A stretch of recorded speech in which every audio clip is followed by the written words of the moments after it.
First of all ಕನ್ನಡದಲ್ಲಿ ನಮಗೆ ನಿಂತ್ಕೊಂಡು ಸಪೋರ್ಟ್ ಮಾಡೋಂಥ ಓ ಟಿ ಟಿಗಳು ಅದು ಬಿಟ್ಟರೆ ಎಷ್ಟು ಜನ ತೊಗೊತಾ ಇದೆ ಸರ್? ನೆಟ್ಫ್ಲಿಕ್ಸ್ ತೊಗೊತಾ ಇದ್ದಾರೆ ಸರ್?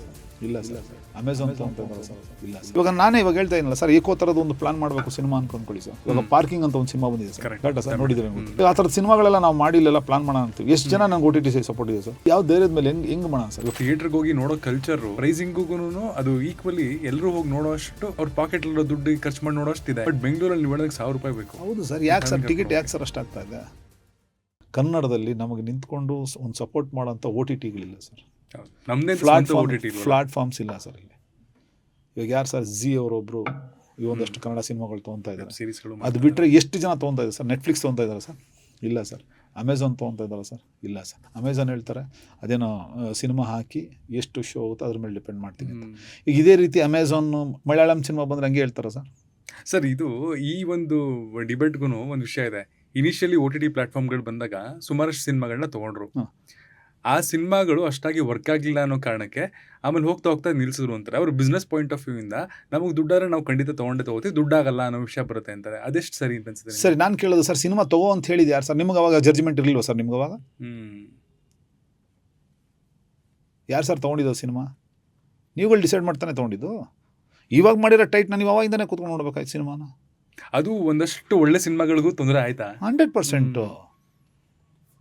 ಇವಾಗ ಪ್ರತಿಯೊಂದು ಜಾಗದಲ್ಲೂ ಏನಾಗ್ತಾ ಇದೆ ಅಂತಂದರೆ ಸರ್, ಮಧ್ಯವರ್ಗದವ್ರನ್ನ ಮಾತುಗಳು ಕೇಳೋದು ಸ್ಟಾರ್ಟ್ ಆಗ್ಬಿಟ್ಟಿದೆ ಸರ್ ಎಲ್ಲದರಲ್ಲೂ. ನೀವು ಡೈರೆಕ್ಟ್ ಓಪನ್ ಡಿಸಿಷನ್ ನೀವು ಕೂತ್ಕೊಂಡು ನೋಡಿ, ನೀವು ಡಿಸಿಷನ್ ತೊಗೊಳ್ಳಿ ಸರ್. ಫಿಸಿಕಲಿ ವರ್ಕ್ ಬೇರೆ ಸರ್, ಟೆಕ್ನಿಕಲಿ ವರ್ಕ್ ಮಾಡೋದು ಬೇಡ. ಇನ್ನೂ ನಾನು ಓಪನ್ ಆಗಿ ಹೇಳಲ್ಲ ಸರ್. ಈಗ ನೀವು ಸಾಫ್ಟ್ವೇರ್ ಆಡ್ಬೇಡ ಸರ್. ನೀವು ಫೀಲ್ಡ ಜನರಲ್ ಆಗಿ ಸಾಫ್ಟ್ ಕರೆಕ್ಟಾ ಸರ್? ನೀವು ಹೋಗ್ಬಿಟ್ಟು ಕ್ರೈನ್ ಕೆಲಸ ಮಾಡೋದ್ರೆ ಆಗುತ್ತಾ ಸರ್ ನಿಮ್ಮ ಕೈಲಿ? ಇಲ್ಲ ಫೈಟರ್ ಕೆಲಸ ಮಾಡೋದ್ರೆ ಆಗುತ್ತಾ ಸರ್? ಆಗಲ್ಲ. ಕರೆಕ್ಟಾ ಸರ್? ಇಲ್ಲ ಮೂವಿ ಮೇಕಿಂಗ್ ಏನೋ ಒಂದು ಹಾರ್ಡ್ ವರ್ಕ್ ಮಾಡೋದ್ರೆ ಆಗಲ್ಲ. ಇವಾಗ ನಾನು ಹೋಗ್ಬಿಟ್ಟು ಒಂದು ಗಾರೆ ಕೆಲಸ ಮಾಡೋದ್ರೆ ಆಗಲ್ಲ. ಇಲ್ಲ ನಾನು ಹೋಗ್ಬಿಟ್ಟು ಡ್ಯಾನ್ಸ್ ಮಾಡೋದ್ರೆ ಆಗಲ್ಲ. ನಾನು ಹೋಗ್ಬಿಟ್ಟು ಏನೋ ಒಂದು ಕತೆ ಬರಿ ಅಂದರೆ ಆಗಲ್ಲ ನನಗೆ, ಅಲ್ವಾ ಸರ್? ಹಾಗೆ ಸಿನಿಮಾದಲ್ಲಿ ಅದಷ್ಟು ತಿಳ್ಕೊಳ್ಳೋಂಥ ಒಬ್ಬ ಟೆಕ್ನಿಕಲಿ ತಿಳಿದಿರೋಂಥ ಒಬ್ಬ ವ್ಯಕ್ತಿ ಕರೆಕ್ಟಾಗಿ ಓ ಟಿ ಟಿ ಪ್ಲಾಟ್ಫಾರ್ಮಲ್ಲಿ ಕೂತ್ಕೊಂಡ್ರೆ ಯಾಕೆ ಸರ್ ಜಡ್ಜ್ಮೆಂಟ್ ಸಿಗಲ್ಲ? ಸಾಫ್ಟ್ವೇರ್ ಅವ್ರನ್ನ ಕರ್ಕೊಂಬಂದು ನೀವು ಕುಂಡಿಸ್ಬಿಟ್ಟು ಸಿನಿಮಾ ನೋಡುವಂತಾನೆ ಅವ್ರಿಗೇನು ಗೊತ್ತಿರುತ್ತೆ ಸರ್? ಬಟ್ ಬೇರೆ ಲ್ಯಾಂಗ್ವೇಜ್ ಅಲ್ಲಿ ಅದು ಆಗ್ತಿರಲ್ಲ ಸರ್, ಯಾಕೆ ಕನ್ನಡದಲ್ಲಿ ಮಾತ್ರ ಆಗ್ತದೆ? ಅದನ್ನೇ ನಾನು ಕೇಳ್ತಾ ಇರೋದು. ಇವಾಗ ನಾನೇ ಇವಾಗ ಹೇಳ್ತಾ ಇದ್ದೀನಲ್ಲ ಸರ್, ಏಕೋ ಥರದ ಒಂದು ಪ್ಲಾನ್ ಮಾಡಬೇಕು ಸಿನಿಮಾ ಅನ್ಕೊಂಡ್ಕೊಳ್ಳಿ ಸರ್. ಇವಾಗ ಪಾರ್ಕಿಂಗ್ ಅಂತ ಒಂದು ಸಿನಿಮಾ ಬಂದಿದೆ ಸರ್, ಕರೆಕ್ಟಾ ಸರ್? ನೋಡಿದ್ರೆ ತಮಿಳಲ್ಲಿ. ಈಗ ಆ ಥರದ ಸಿನಿಮಾಗಳೆಲ್ಲ ನಾವು ಮಾಡಿಲ್ಲ ಪ್ಲಾನ್ ಮಾಡೋಣ ಅಂತೀವಿ. ಎಷ್ಟು ಜನ ನಂಗೆ ಓ ಟಿ ಟಿ ಸಪೋರ್ಟ್ ಇದೆ ಸರ್? ಯಾವ ಧೈರ್ಯದ ಮೇಲೆ ಹೆಂಗೆ ಮಾಡೋಣ ಸರ್? ಇವಾಗ parking super cinema sir, no hero nothing ಯಾರೂ ಇಲ್ಲ ಸರ್, ಒಳ್ಳೆ ಸಿನಿಮಾ ಪಾರ್ಕಿಂಗ್. ಯಾವ ಓ ಟಿ ಟಿ ಪ್ಲಾಟ್ಫಾರ್ಮ್ ಇದೆ? ಎಷ್ಟು ಜನ ಥಿಯೇಟ್ರಲ್ಲಿ ಬಂದು ನೋಡ್ತಾರ ಸಿನಿಮಾ? ಜನಗಳಿಗೆ ಇವಾಗ ಏನಾಗ್ಬಿಟ್ಟಿದೆ, ಗೊತ್ತಿಲ್ಲದೇನೋ ಎಲ್ಲ ಮೊಬೈಲಿಗೆ ಬಂದ್ಬಿಟ್ಟಿದೆ. ಅಟ್ಲೀಸ್ಟ್ ನಮಗೆ ಆ ಥರದ್ದು ಒಂದು ಯಾವ್ದಾದ್ರು ಒಂದು ಪ್ಲಾಟ್ಫಾರ್ಮ್ಗಳು ಅಂದರೆ, ಅಫ್ಕೋರ್ಸ್ ತಪ್ಪು ಪ್ರತಿಯೊಬ್ಬರು ಮಾಡಿದ್ದಾರೆ ಸರ್. ನಮ್ಮ ಇಂಡಸ್ಟ್ರಿಯವರು ತಪ್ಪು ಮಾಡಿದ್ದಾರೆ. ಸಿನಿಮಾನು ಒಂದಷ್ಟು ಪ್ರೆಸೆಂಟೇಷನ್ ಕೊಡೋದ್ರಲ್ಲಿ ಒಂದಷ್ಟು ತಪ್ಪುಗಳಾಗಿದ್ದಾವೆ, ಇಲ್ಲ ಅಂತ ಹೇಳಲ್ಲ. ಬಟ್ ಆ ತಪ್ಪನ್ನ ಬೇಕು ಅಂತ ಯಾರೂ ಮಾಡಿಲ್ಲ ಸರ್. ಇವಾಗ ಎಕ್ಸಾಂಪಲ್ ಯಾವುದೋ XYZ ಒಂದು O T T platform cinema ನಾನು ಮಾಡಿದ್ದೀನಿ. ಇವಾಗ ನಾನು ನಿಮಗೆ ತಗೋ ಅಂತ ಬಂದು ಕೇಳಿದ್ರೆ ನೀವು ಜಡ್ಜ್ ಮಾಡಿ ನೀವು ತೊಗೊಂಡಿದ್ದೀರಾ ಅಂತ ಅಂದಮೇಲೆ ಇದನ್ನು ನಿಮಗೆ ತಾನೇ ಬಿಟ್ಟಿದ್ದಲ್ವ ಸರ್? ಅದನ್ನು ಬಿಟ್ಬಿಟ್ಟು ಪೂರ್ತಿ ಇಂಡಸ್ಟ್ರಿ, ಇವಾಗ ನೀವು ಮಾಡಿರೋ ಒಂದು ಮಿಸ್ಟೇಕಿಗೆ ಇಂಡಸ್ಟ್ರಿ ಪೂರ್ತಿ ಏನು ಸರ್ ಮಾಡಿತ್ತು? ಪಾಯಿಂಟ್ ಅರ್ಥ ಆಗ್ತಾ ಇದೆಯಲ್ಲ ಗೊತ್ತಿಲ್ಲ. ಇವಾಗ ನೀವು ಓ ಟಿ ಟಿ ಪ್ಲಾಟ್ಫಾರ್ಮ್ ಅವರು, ನಾನು ಸಿನಿಮಾ ಮಾಡಿರೋ, ನೀವು ನನ್ನ ಸಿನಿಮಾ ತೊಗೊಂಡ್ರಿ, ಓಡಲಿಲ್ಲ, ಒಂದು ಕಳಪೆ ಸಿನಿಮಾ ಅಂತ ಅಂದ್ಕೊಳ್ಳಿ, ಓಡಲಿಲ್ಲ, ಏನೂ ಆಗಲಿಲ್ಲ. ಅದಕ್ಕೆ ನೀವು ಏಕಾಏಕಿ ಬಂದ್ಬಿಟ್ಟು ಅದಕ್ಕೆ ನಾವು ಕನ್ನಡದ ಸಿನಿಮಾ ನಾವು ತೊಗೊಳ್ಳಲ್ಲ, ಚೆನ್ನಾಗಿರೋದು ಬಂದರೆ ನಾವು ತೊಗೋತೀವಿ ಅಂತ ಏಕಾಏಕಿ ಅಂದ್ಬಿಟ್ರೆ ಡಿಸಿಷನ್ ತೊಗೊಂಡಿರೋದು ನೀವು ತಾನೆ, ಸಿನಿಮಾ ಮಾಡಿರೋದು ನಾನು ತಾನೆ ಸರ್. ಇಂಡಸ್ಟ್ರಿ ಏನು ಮಾಡಿತ್ತು?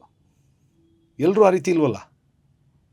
ನಿಮ್ಮ ಜಡ್ಜ್ಮೆಂಟ್ ರಾಂಗ್ ಇರ್ಬೋದು, ನನ್ನ ಮೇಕಿಂಗ್ ರಾಂಗ್ ಇರ್ಬೋದು, ಬಟ್ ನಂಬ್ಕೊಂಡು ಕೆಲಸ ಮಾಡೋರು ಇನ್ನೂ ಒಂದಷ್ಟು ಜನ ಇದ್ದಾರಲ್ಲ ಸರ್. ಇವತ್ತಿನ ದಿನ ಒಳ್ಳೆ ಸಿನಿಮಾಗಳನ್ನ ಥಿಯೇಟ್ರಿಕಲಿ ಚೆನ್ನಾಗಾದರೆ ತೊಗೋತಿದಾರಲ್ವಾ? ಅದೇನೇ, ಅದು ಏನು ಗೊತ್ತಾ ಸರ್, ಥಿಯೇಟ್ರೆಲ್ಲ ರಿಲೀಸ್ ಆಗಿ ಜನಗಳು ಒಪ್ಕೊಂಡ್ರೆ ಮಾತ್ರ ಸಿನಿಮಾ ತೊಗೊಳ್ಳೋದು. ಆ ಥರದ್ದು ಎಲ್ಲಿದೆ ಸರ್? ಇವಾಗ ಅದೇ ಮಲಯಾಳಮಲ್ಲಿದೆ. ಹೌದು ಸರ್, ಮಲಯಾಳಮಲ್ಲಿ ಸಿನಿಮಾ ನಿಮ್ಗೆ ಏಕಾಏಕಿ ಯಾರು ಥಿಯೇಟ್ರಿಕಲ್ ರಿಲೀಸ್ ಆದ್ಮೇಲೆ ತೊಗೊತೀನಿ ಅನ್ನೋದೆಲ್ಲ ಇಲ್ವೇ ಇಲ್ಲ ಸರ್. ಡೈರೆಕ್ಟಾಗಿ ತೊಗೊಂತಾರೆ. ಇವಾಗ ಯಾವ್ದೋ ಚಟ್ಟಪಟ್ಟ ಅಂತ ಯಾವುದೋ ಒಂದು ಸಿನಿಮಾ ಬಂತು, ಚತಾಪಚ್ಚ ಅಂತ ಏನೋ ಹೆಸರು, ಅದು ಬಂತು ಸಿನಿಮಾ, ಫೈಟ್ ಸಿನಿಮಾ. ಬಟ್ ಎಲ್ಲ ಮುಗಿಬಿದ್ದು ತೊಗೊಂಡು ನೆಟ್ಫ್ಲಿಕ್ಸ್ ತೊಗೊಂಡ್ರಿ, ಎಷ್ಟು ಓಡ್ಬಿಡ್ತು ಸರ್ ಸಿನಿಮಾ? ಅದು ಇದೇ ತಾನೇ ಅಣ್ಣ ಬಾಂಡು. ಅವತ್ತಿನ ಸವಾಲೆ ಪುನೀತ್ ಸೂರ್ಯ ಅವರೆಲ್ಲ ಮಾಡಿದ್ರು, ಡ್ರಗ್ಸ್ ಇಟ್ಕೊಂಡು ಮಾಡಿದ್ರು ಅಷ್ಟೇ. ಇದು ಅದನ್ನೇ ಒಂದು ಗೇಮ್ ಅಂತ ಮಾಡಿದ್ರೆ ಅಂಡ್ ಪ್ರೈಸಿಂಗ್ ಕೂಡ ಮ್ಯಾಟರ್ ಆಗುತ್ತೆ ಸರ್. ಬೇರೆ ಕಡೆ ತುಂಬಾ ಸರ್. ಮಲಯಾಳಂ, ತೆಲುಗು, ತಮಿಳಲ್ಲಿ ಥಿಯೇಟರ್ಗೆ ಹೋಗಿ ನೋಡೋ ಕಲ್ಚರು ಪ್ರೈಸಿಂಗೂ ಅದು ಈಕ್ವಲಿ ಎಲ್ಲರೂ ಹೋಗಿ ನೋಡೋಷ್ಟು ಅವ್ರ ಪಾಕೆಟಲ್ಲಿರೋ ದುಡ್ಡು ಖರ್ಚು ಮಾಡಿ ನೋಡೋಷ್ಟಿದೆ. ಬಟ್ ಬೆಂಗಳೂರಲ್ಲಿ ನೀವು ಹೇಳೋದಕ್ಕೆ ₹1000 ಬೇಕು. ಹೌದು ಸರ್, ಯಾಕೆ ಸರ್ ಕರ್ಕೊಂಡು ಟಿಕೆಟ್ ಯಾಕೆ ಹೋಗಿ. ಸರ್ ಅಷ್ಟಾಗ್ತಾ ಇದೆ? ಅದಾದ್ಮೇಲೆ ಇಲ್ಲೇ ನಾವು ಸಿನಿಮಾ ನೋಡಿ, ಎಕ್ಸ್ಪೆಷಲಿ ಸಿನಿಮಾ ಇಲ್ಲಿ ನೋಡಿ ಅಂತ ಮಾಡ್ಕೊತಾ ನಾವು ಇದೆ. ಹೇಳ್ತೀವಿ. ಅದನ್ನ ನಾನು ಹೇಳ್ತಾ ಇದ್ದೀನಿ ಸರ್, ಇಲ್ಲಿ ಮಾಡ್ತಾ ಇದ್ದಾರೆ. ಹೊರಗಡೆ ಅವ್ರದ್ದು ಸಿನಿಮಾ ತೊಗೊಂಬಂದು ಎಕ್ಸ್ಟ್ರಾ ದುಡ್ಡು ಕೊಟ್ಟಿದ್ದೀನಿ ಅಂದ್ಬಿಟ್ಟು ಇಲ್ಲಿ ನೀವು ರೈಸ್ ಮಾಡ್ಕೊಂಡು ಹೋದ್ರೆ ಟಿಕೆಟ್, ಇಲ್ಲಿರೋ ಸಿನಿಮಾದವ್ರಿಗೆ ಏನಾಗುತ್ತೆ, ಹೊಡ್ತಾ ಬೀಳ್ತಾ ಇದೆ ಅಂತ ಯಾರು ಯೋಚನೆ ಮಾಡ್ತಾಯಿಲ್ಲ ಸರ್. ಎಲ್ಲರೂ ಬಂದು ಒಂದೇ ಹೇಳೋದು, ಕನ್ನಡ ಇಂಡಸ್ಟ್ರಿಯಲ್ಲಿ ಸಿನಿಮಾ ಇಲ್ಲ, ಕನ್ನಡ ಇಂಡಸ್ಟ್ರಿಯಲ್ಲಿ ಸಿನಿಮಾ ಇಲ್ಲ, ಕನ್ನಡ ನೋಡಲ್ಲ. ಹೆಂಗೆ ಬರ್ತಾರೆ ಸರ್?